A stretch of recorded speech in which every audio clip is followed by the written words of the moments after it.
RSCIT के smart student का स्वागत है RSCIT स्मार्ट क्लासेस में। यह है RSCIT की स्मार्ट क्लास स्मार्ट लोगों के लिए और ये है आपकी RSCIT स्मार्ट क्लास नंबर 3। तो ये तीसरे नंबर की स्मार्ट क्लास होने वाली है।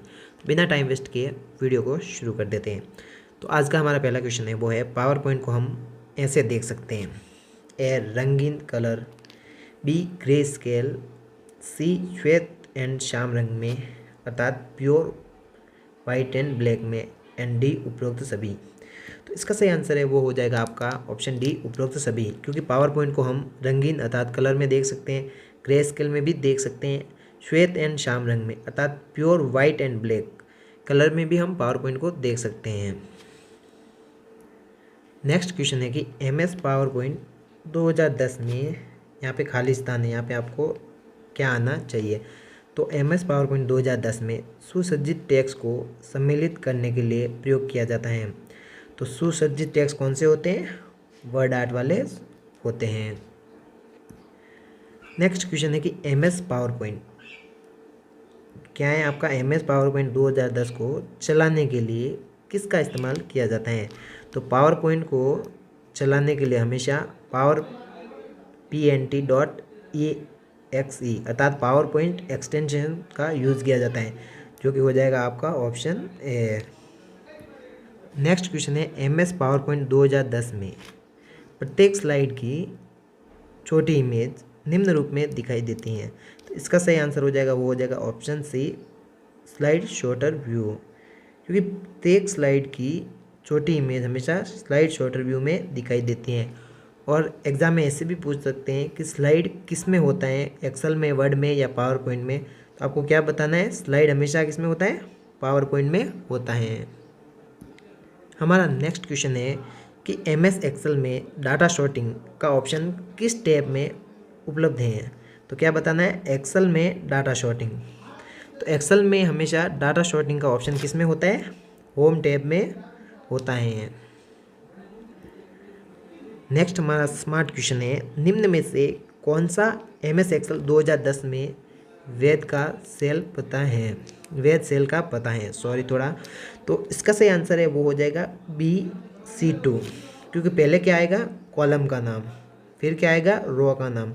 अगर पूछा जाए कि एक्सेल में पहले किसका नाम आता है, रो का या कॉलम का, तो आपको क्या बताना है? पहले आएगा आपके कॉलम का नाम, उसके बाद रो आएगा। अंग्रेज आए थे और ये अगर नेक्स्ट की गिनती है 0 से हमने शुरू की थी। इस प्रकार क्या होगा? पहले आपके कॉलम का नाम आएगा, फिर रो का नाम आएगा। ऐसे क्वेश्चन RSCT एग्जाम में बार बार पूछे जाते हैं, तो आप विशेष ध्यान रखें इस बात का। हमारा नेक्स्ट क्वेश्चन है कि MS एक्सेल 2010 में किस टैब में प्रूफिंग ग्रुप्स होता है। क्या बताना है आपको? एक्सेल में जो प्रूफिंग ग्रुप्स होता है वो किस टैब में होता है। तो आपका जो प्रूफिंग ग्रुप होता है वो हमेशा किस में आता है? किसमें आता है? रिव्यू टैब में।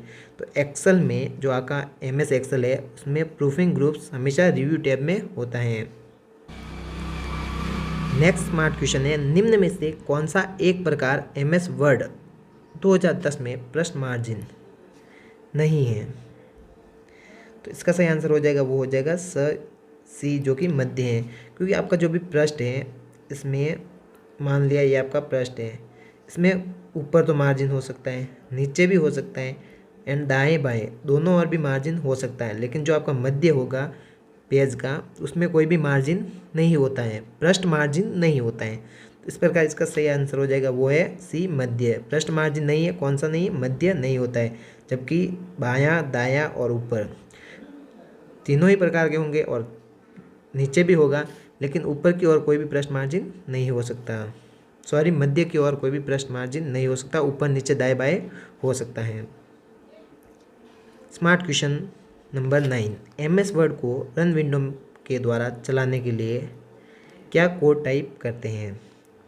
क्या बताना आपको? MS वर्ड को रन विंडो के द्वारा चलाने के लिए हम हमेशा कौन सा वर्ड का प्रयोग करेंगे? विन वर्ड का। किसका करेंगे? विन वर्ड का, क्योंकि विन वर्ड का प्रयोग करके हम MS वर्ड होता है उसे रन विंडो में चला सकते हैं। हमारा क्वेश्चन नंबर 10 है, जो कि यहाँ पे आपको बता भी दिया गया है कि कौन सा क्वेश्चन है। क्वेश्चन नंबर 10 है, लोकप्रिय वर्ड प्रोसेसर है। क्या बताना आपको? लोकप्रिय वर्ड प्रोसेसर। तो आपका नोटपैड और माइक्रोसॉफ्ट वर्ड दोनों ही क्या है? लोकप्रिय वर्ड प्रोसेसर हैं। क्या हैं? लोकप्रिय वर्ड प्रोसेसर, जिसके कारण इसका उत्तर है डी, बी और सी दोनों, क्योंकि इसका सही आंसर क्या है? नोटपैड और Microsoft word. Smart class smart question. जरूरी फाइलों को गलती से या जानबूझकर डिलीट होने से बचाने के लिए खाली स्थान करना अच्छा होता है। आपकी कोई भी इंपॉर्टेंट फाइल है अर्थात जरूरी फाइल है, उनको डिलीट होने से बचाने के लिए हम क्या करते हैं? फाइलों को हम छुपा देते हैं अर्थात हिडन कर देते हैं, जिससे कि वो डिलीट ना हो। और आपको एक बात ध्यान रखना है कि परमानेंट डिलीट के लिए हम शिफ्ट प्लस डिलीट का प्रयोग करते हैं, जो कि एक शॉर्टकट कुंजी है। किसी भी फाइल को परमानेंट अगर डिलीट करना चाहते हैं तो उसके लिए हम शिफ्ट प्लस डिलीट का प्रयोग करेंगे। नेक्स्ट क्वेश्चन है कि निम्न में से कौन सा एमएस वर्ड में फॉन्ट स्टाइल नहीं है? क्या बताना है? एमएस वर्ड में फॉन्ट स्टाइल नहीं है। तो आपका सुपर स्क्रिप्ट एक फॉन्ट स्टाइल नहीं होता है। क्या नहीं होता है? फॉन्ट स्टाइल नहीं है सुपर स्क्रिप्ट। इसके अलावा आपका बोल्ड, रेगुलर और इटैलिक तीनों ही क्या है? ये फॉन्ट स्टाइल है, तीनों ही फॉन्ट स्टाइल है। लेकिन आपका सुपर स्क्रिप्ट है वो एक प्रकार का फॉन्ट स्टाइल नहीं होता है। नेक्स्ट क्वेश्चन है कि एमएस वर्ड में आप एक पैराग्राफ इंडेंट करते हैं तो आप सिंपल समझते हैं कि जब भी हम एक पैराग्राफ इंडेंट करते हैं तो क्या होता है? जब भी हम एक पैराग्राफ को इंडेंट करेंगे तो क्या होगा? जो आपका मार्जिन के संबंध में टेक्स्ट को पुश करता है। क्या करता है? इंडेंट करना मतलब जो भी आपका मार्जिन है, मार्जिन के संबंध में टेक्स्ट को पुश करता है पैराग्राफ इंडेंट। नेक्स्ट क्वेश्चन है कि आमतौर पर किस प्रकार के निजी ईमेल खाते का उपयोग आपके कंप्यूटर पर ईमेल डाउनलोड करने के लिए किया जाता है? अर्थात ईमेल को डाउनलोड करने के लिए किस प्रकार के खाते का उपयोग किया जाता है? तो वो हो जाएगा आपका POP3। तो POP3 खाते का प्रयोग कब किया जाता है? कंप्यूटर पर ईमेल डाउनलोड करने के लिए। नेक्स्ट क्वेश्चन है कि विंडोज़ में यूज़र अकाउंट कितने प्रकार के होते हैं? तो विंडोज़ में यूज़र अकाउंट जो होते हैं वो हमेशा 2 प्रकार के होते हैं। पहला स्टैंडर्ड होता है और दूसरा जो होगा आपका एडमिनिस्टर होगा। इस प्रकार विंडोज़ में 2 प्रकार के यूज़र अकाउंट पाए जाते हैं। नेक्स्ट क्वेश्चन है कि ईमेल का जवाब अधिकतर दिया जाता है तो सब्जेक्ट लाइन देकर, क्योंकि ईमेल का जवाब हमेशा सब्जेक्ट लाइन को देकर दिया जाता है। हमारा नेक्स्ट क्वेश्चन है, ये RSAT के कॉमन क्वेश्चन है जो एग्जाम में बार बार पूछा जाता है कि एक सुरक्षित पासवर्ड बनता है तो आपको क्या बताना है? सुरक्षित पासवर्ड किससे बनता है? तो हमेशा ध्यान रखें कि सुरक्षित पासवर्ड में बड़े और छोटे अक्षर शामिल होने चाहिए। जैसे अल्फ़ाबेट का ये बड़ा और एक छोटा अक्षर होता है। दूसरा, उसमें कोई भी संख्या शामिल होनी चाहिए, जैसे 1 2 3 4 कोई भी संख्या होनी चाहिए। और इसके अलावा उसमें @ हैश, प्रतिशत और एंड जैसे चिन्ह शामिल होने चाहिए। अगर ये सभी किसी में हैं तो ये एक सुरक्षित पासवर्ड माना जाता है। न्यू सिलेबस का क्वेश्चन है कि एंड्रॉयड ऑपरेटिंग सिस्टम को रिलीज़ किया गया था, तो ये सितंबर 2008 को रिलीज़ किया गया था। तो अब ला रहे हम स्मार्ट स्टूडेंट के लिए स्मार्ट तरीका क्वेश्चन समझाने का। तो चलिए 1 2 3 स्टार्ट। तो मिल चुका है आपका स्मार्ट व्यू। इसमें हम सबसे पहले जानते हैं कि एंड्रॉयड ऑपरेटिंग सिस्टम को सितंबर 2008 में लॉन्च किया गया था और जो पहला ऑपरेटिंग सिस्टम था एंड्रॉयड का उसे एस्ट्रो कहा गया था, जिसे सितंबर में लॉन्च किया गया था। इसके अलावा RSAT एग्जाम में पूछा जाता है कि जो आपका एंड्रॉयड ऑपरेटिंग सिस्टम है ये कौन सा ऑपरेटिंग सिस्टम है? तो ये एक प्रकार का ओपन सोर्स ऑपरेटिंग सिस्टम है। कौन सा है? Open source operating system. इसके अलावा अगर RSAT एग्जाम में पूछा जाए कि कौन सा मोबाइल OS सबसे ज़्यादा उपयोग में लिया जाता है दुनिया में, तो वो हो जाएगा आपका एंड्रॉयड और उसके बाद आएगा iOS। इसके अलावा एंड्रॉयड OS में GPS और वाईफाई जैसी सुविधा उपलब्ध होती हैं। वाईफाई का पूरा नाम हो जाएगा वायरलेस फिडिलिटी और GPS जो होता है आपका, ये भी आपके जो मोबाइल OS होता है उसमें होता है। क्या होता है? GPS, जिसे ग्लोबल पोजिशनिंग सिस्टम कहते हैं। तो इस प्रकार के क्वेश्चन RSAT एग्जाम में पूछे जाते हैं और आप चाहें तो इनको वीडियो रोक कर ध्यान से देख सकते हैं और इस तरीके से आप कम समय में बहुत ही अच्छी तैयारी करते हैं, जिससे आप बनते हैं RSAT के टॉपर। हमारा स्मार्ट क्वेश्चन है कि राष्ट्रीय मतदाता सेवा पोर्टल अर्थात नेशनल वोटर सर्विस पोर्टल के संदर्भ में EPIC क्या है? तो आपको क्या बताना है? नेशनल वोटर सर्विस पोर्टल, जिसे हम शॉर्ट में क्या कहेंगे, NVSP। तो नेशनल वोटर सर्विस पोर्टल अर्थात राष्ट्रीय मतदाता सेवा पोर्टल के संदर्भ में EPIC क्या है? तो EPIC क्या है? चुनाव फोटो पहचान पत्र। तो आ गया आपका स्मार्ट व्यू, जो आपको स्मार्ट तरीके से समझाएगा। सबसे पहले क्या है कि national voter service portal, question में क्या पूछा गया है? नेशनल वोटर सर्विस पोर्टल, जिसे शॉर्ट में कहते हैं NVSP, national voter service portal. अब इसके बारे में आपको क्या बताना है? EPIC, कौन सा बताना है? EPIC, जिसे हम कहेंगे इलेक्शन फोटो आइडेंटिटी कार्ड, अर्थात चुनाव फोटो पहचान पत्र। हिंदी में क्या कहेंगे? चुनाव फोटो पहचान पत्र, और इंग्लिश में कहेंगे इलेक्शन फोटो आइडेंटिटी कार्ड। आज स्मार्ट हैं तो और भी चीज़ें बताते हैं। इसके अलावा आपका नेक्स्ट चीज़ जो इससे क्वेश्चन बनेगा कि NVSP के संदर्भ में ECI क्या है? तो ये हो जाएगा इलेक्शन कमीशन इंडिया, और EVM हो जाएगा electronic voting machine. Smart question है, नया पैन आवेदन भरने के लिए नीचे दिए गए फॉर्म में से कौन सा आवश्यक है? तो आपको क्या बताना है? न्यू पैन कार्ड बनाना है। क्या बनाना है? New pan card. तो इसके लिए कौन सा फॉर्म आवश्यक होता है? तो वो हो जाएगा आपका फॉर्म 49A। कौन सा? फॉर्म 49A, क्योंकि नए पैन कार्ड के लिए फॉर्म 49A को भरना जरूरी होता है पैन कार्ड बनाने के लिए। और इसके अलावा काफ़ी बार एग्जाम में पूछा जाता है कि पैन का पूरा नाम क्या है? तो वो हो जाएगा परमानेंट अकाउंट नंबर, जिसे शॉर्ट में हम पैन कहते हैं। तो हमारा स्मार्ट क्वेश्चन है कि बैंक खाते के साथ आधार लिंक कर सकते हैं। तो हम बैंक खाते के साथ आधार कार्ड को ऑनलाइन भी लिंक कर सकते हैं और बैंक में जाकर भी कर सकते हैं। हमारा नेक्स्ट स्मार्ट क्वेश्चन है कि नागरिक SSO, किसका? SSO का पंजीकरण किस विकल्प के द्वारा कर सकते हैं? तो हम SSO का पंजीकरण जीमेल अकाउंट के द्वारा कर सकते हैं। इसके अलावा आधार कार्ड से भी कर सकते हैं। इसके अलावा हम SSO पंजीकरण को जन आधार द्वारा भी कर सकते हैं। किसके द्वारा? जन आधार के द्वारा भी कर सकते हैं। इसमें ये क्वेश्चन का आंसर इनमें से कोई नहीं, ये गलत है, क्योंकि हम SSO का पंजीकरण जीमेल अकाउंट से कर सकते हैं और आधार कार्ड से भी कर सकते हैं। लेकिन ये क्वेश्चन काफ़ी बार चेंज होते रहते हैं, जो कि नया प्रोसेस आता रहता है। तो हो सकता है इस क्वेश्चन में कुछ चेंजेस हुए होंगे। अगर आप कमेंट करेंगे तो इसके बारे में मैं चेक करके आपको ज़रूर बताऊँगा कि अभी किस किस माध्यम से नागरिक SSO का पंजीकरण कर सकते हैं।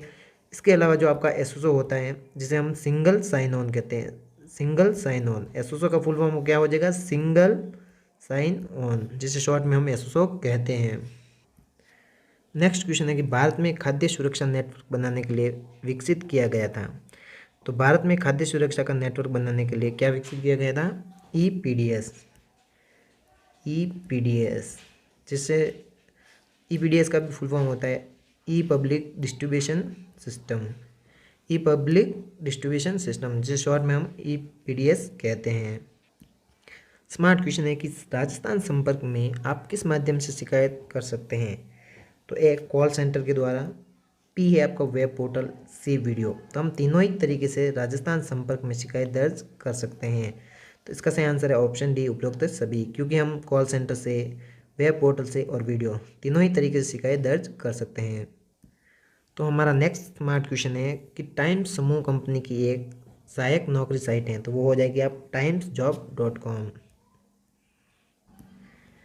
नेक्स्ट स्मार्ट क्वेश्चन है कि राज ई ज्ञान पोर्टल किन 2 भाषाओं में विकसित किया गया है? तो राज ई ज्ञान जो पोर्टल हैं, जो कि राजस्थान सरकार द्वारा बनाए गए हैं, वो आपके हिंदी और अंग्रेजी दोनों ही भाषाओं में उपलब्ध हैं। राज ई ज्ञान किस किस भाषा में है? हिंदी और अंग्रेजी।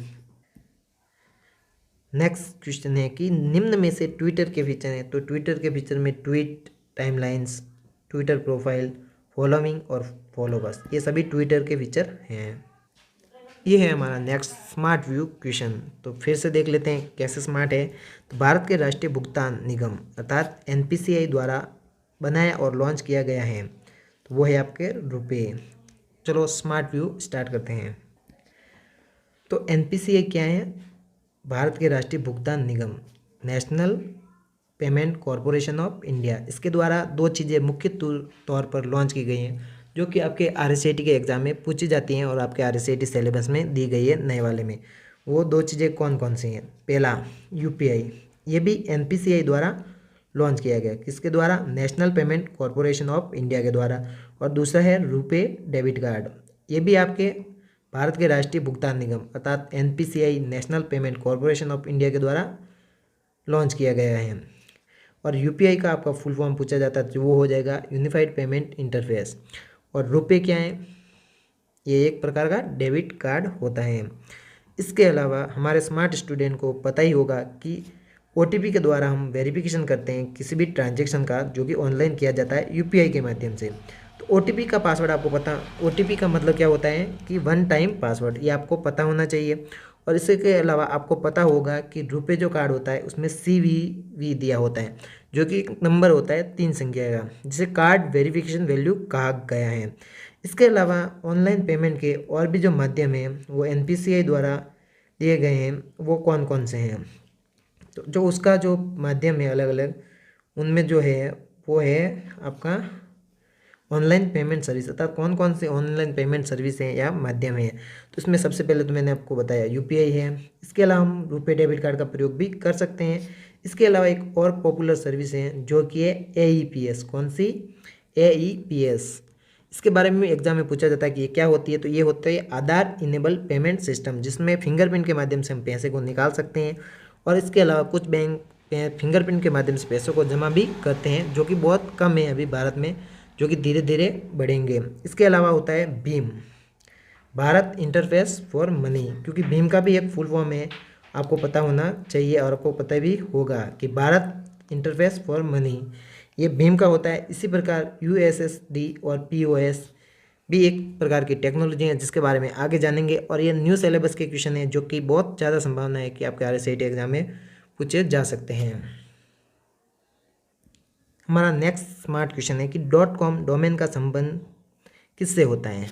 तो कॉम का मतलब होता है कॉमर्शियल। क्या होता है? कॉमर्शियल, जिसे हिंदी में कहा जाता है व्यावसायिक संस्था। तो .com का प्रयोग मैक्सिमम व्यावसायिक संस्था करती हैं। इसके अलावा GOV होता है जिसका प्रयोग गवर्नमेंट द्वारा किया जाता है। और ऐसे बहुत सारे और भी होते हैं। तो हमारे चैनल को सब्सक्राइब कर दें ताकि ऐसे इंपॉर्टेंट वीडियो आपको मिल सके और उनके नोटिफिकेशन आप तक आ सकें। वीडियो को शेयर कर सकते हैं उन स्टूडेंट के साथ जो कि RSAT या कंप्यूटर में इतने तेज़ नहीं है कि वो आसानी से पढ़ सके। तो उनके लिए वीडियो इंपॉर्टेंट होने वाला है। जो इस वीडियो के यहाँ तक आए प्लीज़ इस वीडियो को शेयर करना ना भूलें। तो नेक्स्ट क्वेश्चन है कि फायरवॉल क्या करता है? तो ये प्रकार के कंप्यूटर सुरक्षा के तौर पर इसका इस्तेमाल किया गया है, जिसे ऑथेंटिसिटी कहा गया है इंग्लिश में, और इसे ऑथेंटिसिटी भी कहते हैं। नेक्स्ट क्वेश्चन है कि IRC से क्या तात्पर्य है? तो आपको क्या बताना? IRC का फुल फॉर्म बताना है।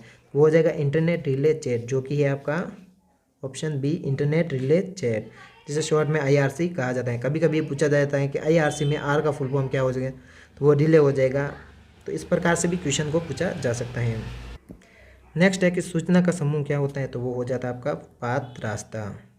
नेक्स्ट क्वेश्चन है कि एक विशिष्ट प्रोग्राम है जो इनपुट और आउटपुट उपकरणों को बाकी कंप्यूटर सिस्टम से संचार करने की अनुमति देता है। तो वो हो जाएगा आपका क्या? Device driver. क्योंकि डिवाइस ड्राइवर एक ऐसा उपकरण है जो बाकी कंप्यूटर सिस्टम से संचार करने की अनुमति देता है। हमें क्या है कि प्रिंटर, और मान लो किसी कंप्यूटर में प्रिंटर को चलाना है तो इसके लिए हमें एक डिवाइस ड्राइवर प्रोग्राम की आवश्यकता होगी। और डिवाइस ड्राइवर प्रोग्राम क्या करेगा? कंप्यूटर से हमें कनेक्ट करेगा। इस प्रकार प्रिंटर और कंप्यूटर एक दूसरे के साथ कार्य कर सकेंगे। अगर डिवाइस ड्राइवर नहीं होंगे तो आपका प्रिंटर और कंप्यूटर दोनों ही एक दूसरे के साथ काम नहीं कर सकते हैं। कंप्यूटर में टाइप करते समय दो शब्दों के बीच जगह छोड़ने के लिए किस की का प्रयोग किया जाता है? तो दो शब्दों के बीच जगह छोड़ने के लिए हम स्पेस बार का प्रयोग करते हैं। हमारा लास्ट क्वेश्चन है क्वेश्चन नंबर 35। कौन सा है? Question number 35।